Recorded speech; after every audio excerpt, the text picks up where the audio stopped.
وأصحابه أجمعين والتابعين وتابع التابعين بإحسان إلى يوم الدين ثم إلى أرواح مؤلفي هذه الكتب المباركة ومشايخهم ومشايخ أشياخهم ووالديهم ومن عمر هذا المجلس المبارك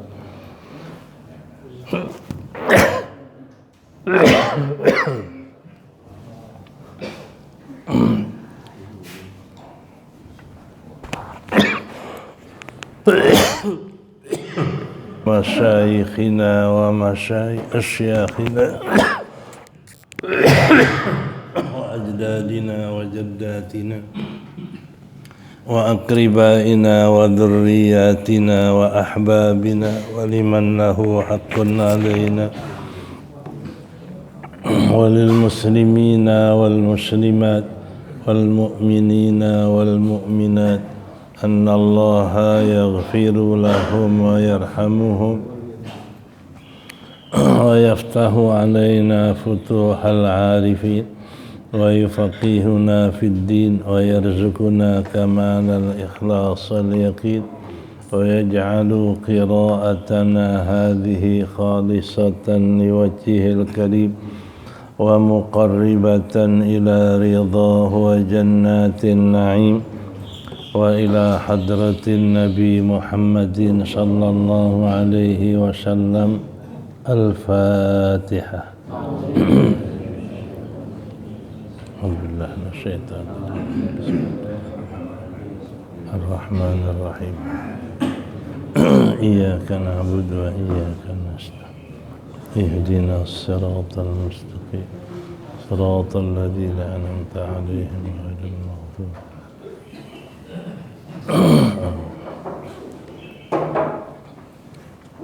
بسم الله الرحمن الرحيم. الحمد لله رب العالمين والصلاة والسلام على سيدنا محمد أشرف الأنبياء والمرسلين وعلى آله وصحبه أجمعين. أما بعد فقد قال المصنف رحمه الله تعالى وغفر له ولوالديه ولمشايخه آمين. فصل. وأجمعوا على تحريم الصدقة المفروضة على بني هاشم وهم خمس بطون آل علي وآل عباس وآل جعفر وآل عقيل وآل الحارث ابن عبد المطلب. واختلفوا في بني عبد المطلب فحرمها مالك والشافعي وأحمد في أظهر روايتيه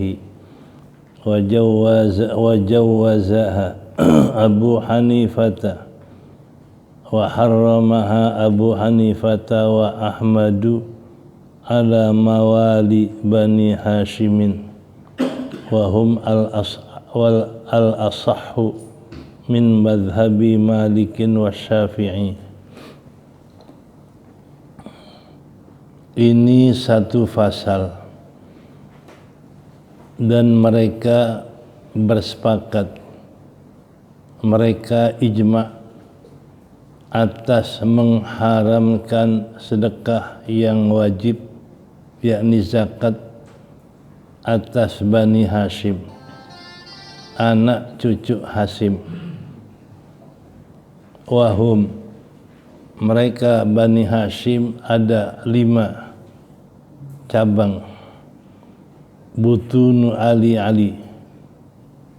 anak cucu keluarga Sayyidina Ali. Wa Ali Abbas, dan anak cucu dari keluarga Abbas. dan anak cucu keluarga Ja'far dan anak cucu keluarga Aqil dan anak cucu dari keluarga Harith bin Abdul Muttalib. Nah, ini 5 cabang inilah yang haram nerima zakat.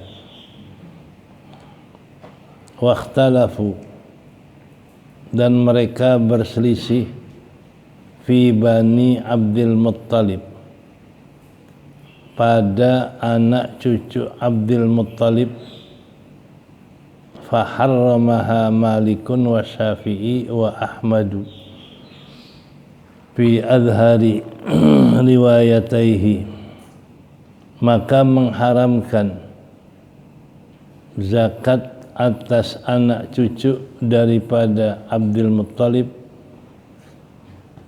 oleh Imam Malik dan Imam Syafi'i dan Imam Ahmad di dalam yang paling zahir antara 2 riwayat Imam Ahmad.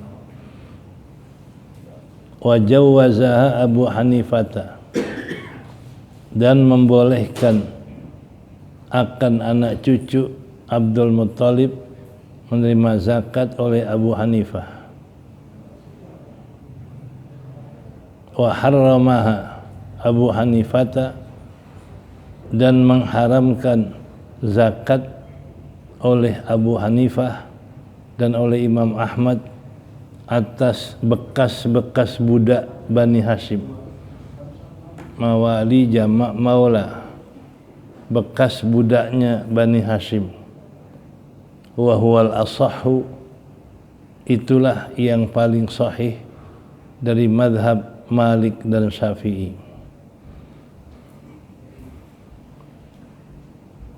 Di dalam akhir mengenai zakat ini adalah kesepakatan dari 4 imam bahwasanya haram terima zakat keturunan Bani Hashim dari 5 cabang. Pertama, anak cucu Aliyin, keluarga Sayyidina Ali, anak cucunya itu dari Bani Hashim, haram terima zakat. Yang kedua, anak cucu dari Abbas. Yang ketiga, anak cucu dari Ja'far, saudara Sayyidina Ali. Yang keempat, anak cucu Aqil, juga Sayyidina Ali, saudaranya. Dan juga anak cucu daripada Harith bin Abdul Muttalib. Ini 5 cabang dari haramnya menerima zakat daripada Bani Hashim. Wakhtalafu fi Bani Abdul Muttalib, mereka berselisih bagaimana anak cucu Abdul Muttalib. Mereka berselisih pendapat. Faharramaha Malik, mengharamkan anak cucu Abdul Muttalib oleh Imam Malik dan oleh Imam Syafi'i dan Ahmad. Di dalam paling zahir 2 riwayat Imam Ahmad. Jadi Imam Ahmad ada 2 riwayat, 1 riwayat diharamkan, 1 riwayat membolehkan. Tapi yang paling zahir riwayat Imam Ahmad adalah haram zakat buat Bani Muttalib. Dan jawazaha, membolehkan anak cucu Abdul Muttalib terima zakat oleh perkataan Imam Abu Hanifah. Maka inilah perbedaan pendapat tentang Bani Abdul Muttalib. Anak cucu Abdul Muttalib, Imam Malik, Syafi'i, Ahmad haramkan. Tapi Imam Abu Hanifah bolehkan anak cucu Abdul Muttalib terima zakat. Yang terakhir, maula. Maula ini kalau bahasa kita bekas budak. Umpama Abdul Muttalib punya budak dimerdekain, namanya maula. atau anak cucunya punya budak dimerdekain, namanya maula. Jadi semua budak-budak yang dimerdekakan oleh Bani Hashim dan Abdul Muttalib itu haram terima zakat. Dipanggil namanya maula. Jamaknya mawali. Ya. Ini haramaha Abu Hanifah wa Ahmad, mengharamkan oleh Imam Abi Hanifah dan Imam Ahmad mau mawali Bani Hashim, bekas budaknya anak cucu Hashim haram terima zakat. Bekas budaknya Bani Hashim punya budak, dia merdekain, ini bekas budaknya haram terima zakat. Wa huwal asah, itu yang paling sahih madhabnya Malik dan Syafi'i. Jadi di sini berarti sepakat bekas budaknya Bani Hashim haram terima zakat. Inilah akhir tentang masalah zakat. Kitabus Siyami. Ajma'u ala anna siyama Ramadhana fardun wajibun alal muslimin wa annahu ahadu arkanil islami wattafaqal a'immatu arba'atu ala annahu yatahattamu sawmuhu ala kulli muslimin balighin aqilin tahirin muqimin qadirin ala sawmi wa ala annal haidha wan nufasa'a yuhramu alaihima fi'luhu bal law fa'alatahu lam yasihha wa yalzamhuma qada'uhu ala annahu yubahu lil hamili wal murdi'i al fitru idza khafata ala anfusihima aw waladayhima walakin law samata sahha fa in aftarata takhawufan alal waladi lazimahumal qada'u wal kafaratu an kulli yaumin muddun ala rajihi min madhhab Syafi'i wa bihi qala Ahmadu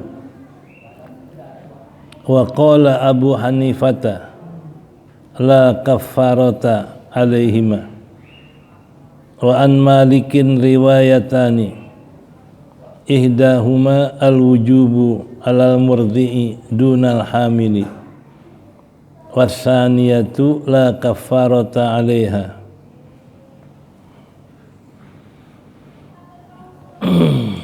Ini kitab menjelaskan tentang puasa. Ajma'u ala anna siyama Ramadan, mereka ijma' mereka bersepakat atas bahwasanya puasa Ramadan itu fardu, lagi wajib atas orang-orang Islam. Wa annahu ahadu arkanil Islam, dan mereka bersepakat bahwasanya puasa itu salah satu dari rukun-rukun Islam. Wattafaqul a'immatu, dan bersepakat pula imam-imam yang 4 atas bahwasanya yatahattamus shaumu, menjadi wajib, yaj'alu hatman, menjadikan wajib puasa Ramadan atas tiap-tiap muslim balighin, yang sudah balik, aqilin, yang berakal sehat, tahirin, yang suci, tidak haid dan nifas, muqimin, yang mukim, tidak musafir, qadirin, yang kuasa ala saumi atas melakukan puasa, wa ala annal haidha wan nufasaa yuhramu alaihi ma fi'luhu, dan bersepakat mereka atas bahwasanya orang perempuan yang haid wan nufasa, orang-orang perempuan yang nifas, diharamkan atas keduanya fi'luhu melakukan puasa. Bal bahkan lau fa'alatahu lam tasihha, bahkan jikalau perempuan haid dan nifas melakukan puasa tidak sah puasanya. Wa yalzamuhuma qada'uhu, dan melazimkan perempuan yang haid dan nifas yang enggak puasa mengqada'kan puasanya. Wa ala annahu yubahu lil hamili, dan wajib atas bahwasanya dibolehkan bagi orang yang sedang hamil wal murdi dan orang yang menyusukan al-fitru berbuka puasa idza khafata ala anfusihima,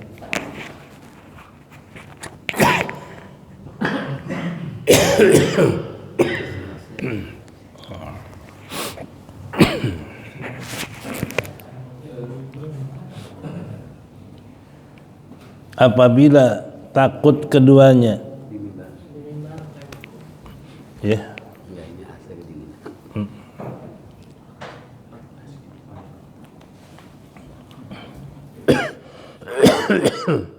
Imatul arba'atu, dan bersepakat imam yang empat annahu yatahattamu saumuhu, atas bahwasanya menjadi wajib puasa atas tiap muslim yang baligh, yang berakal sehat, yang suci, lagi mukim, tidak musafir, dan kuat atas melakukan puasa. Itu wajib puasa. Wa ala annal haidha, dan mereka bersepakat atas bahwasanya orang yang haid dan orang yang nifas diharamkan atas keduanya melakukan puasa. Fi'luhu melakukan puasa. Bal bahkan bukan hanya haram, lau fa'alatahu lam yasihha, jikalau orang haid dan orang yang nifas berpuasa niscaya tidak sah puasanya. Wa yalzamuhuma qada'uhu, dan wajib orang haid dan orang yang nifas kalau enggak puasa mengqada'kan puasanya. Wa ala annahu yubahu lil hamili, dan mereka bersepakat bahwasanya dibolehkan bagi orang hamil dan menyusukan al-fitru berbuka puasa atau tidak puasa idza khafata ala anfusihima, apabila keduanya takut, khawatir terjadi atas diri keduanya. Khafata apabila keduanya takut, khawatir terjadi sesuatu atas diri keduanya, aw waladaihima, atau terjadi atas anak keduanya. Lakin akan tetapi lau shamata sahha, akan tetapi kalau keduanya puasa sah. Orang haid, orang hamil, orang yang nyusuin, orang yang hamil kalau mau puasa sah. Walau shamata sahha, jikalau keduanya puasa sah. Fa in aftarata, maka jika dia berbuka puasa yakni orang hamil, orang nyusuin buka puasa, tidak puasa, takhawufan alal walad, karena takut terjadi atas anaknya, lazimahumal qadha'u, melazimkan keduanya mengqadhakan puasa dan kafarat. An kulli yaumin muddun, tiap-tiap satu hari satu mud, 1 liter beras kafaratnya. Ala rajihi, atas qaul yang kuat dari madhab Imam Syafi'i. Wabihi qala Ahmad, dan dengan dia berkata pula oleh Imam Ahmad. Wa qala Abu Hanifah, dan berkata Imam Abu Hanifah, la kafarata alaihima, tidak ada kafarat atas keduanya. Wa an Malikin, dan dari Malik riwayatani, ada dua riwayat. Ihdahuma, salah satu dari dua riwayat, al-wujubu al-murdi'i, wajib kafarat atas orang yang nyusuin, dunal hamil, tidak atas orang yang hamil. Enggak wajib kafarat atas orang yang hamil. Wasaniyatu, dan yang kedua, la kafarata alaihim, enggak ada kafarat sama sekali atas keduanya. Itu Imam Malik. Wallahu a'lam. Faslun.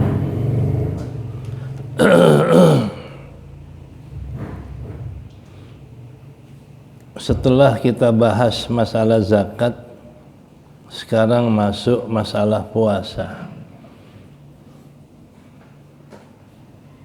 Di dalam puasa ini mereka sepakat, mereka ijma atas bahwasanya puasa Ramadan fardun wajibun, suatu perintah yang fardu lagi wajib.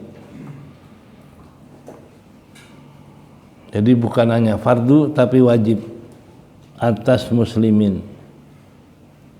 Satu, karena kalau fardu perintahnya qat'i. Kalau wajib perintahnya zanni. Ini dua-duanya masuk.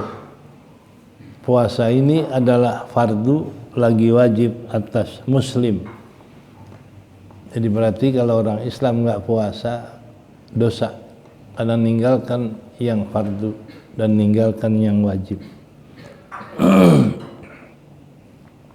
Dan mereka juga sepakat ala annahu ahadu arkanil Islam, bahwa puasa termasuk salah satu rukun Islam. Karena rukun Islam mengucap syahadat, salat, zakat, puasa. Nah, puasa termasuk salah satu rukun Islam. Wattafaqal a'immatu,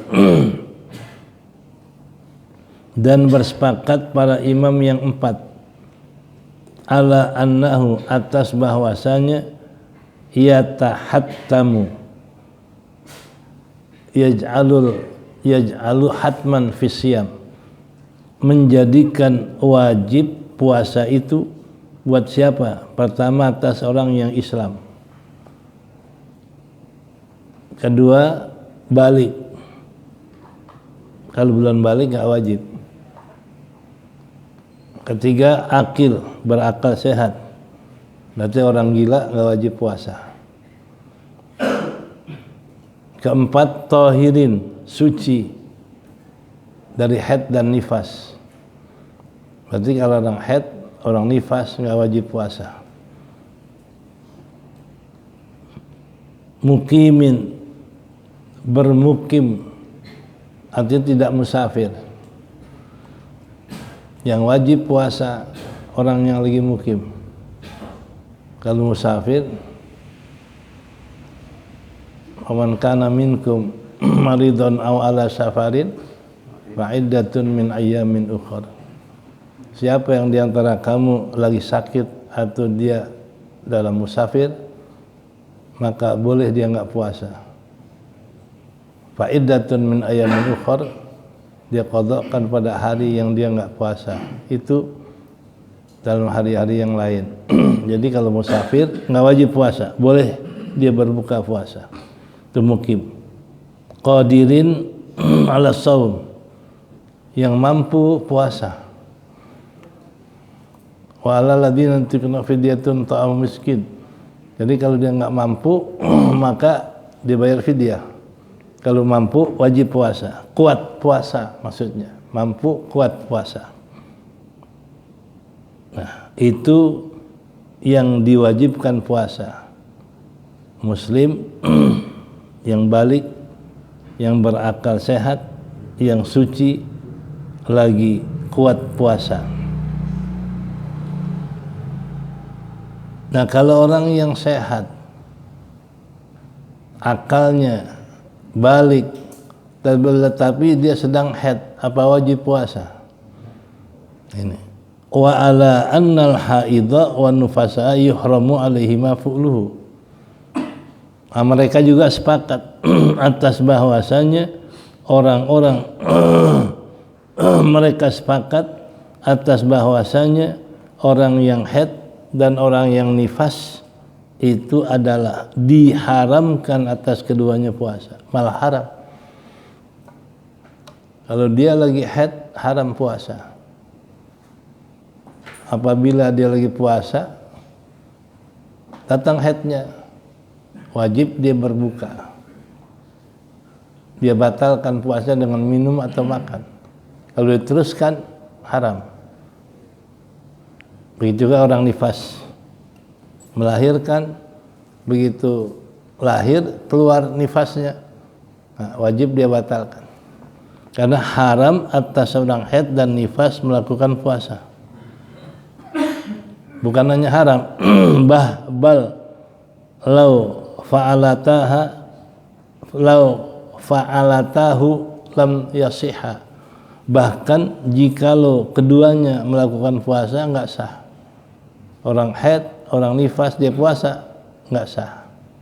Bukan hanya haram, puasanya enggak sah. Ini. Nah, jadi berarti kalau lagi haid nifas dia wajib buka puasa, haram dia puasa, dan andai kata dia puasa enggak sah puasanya.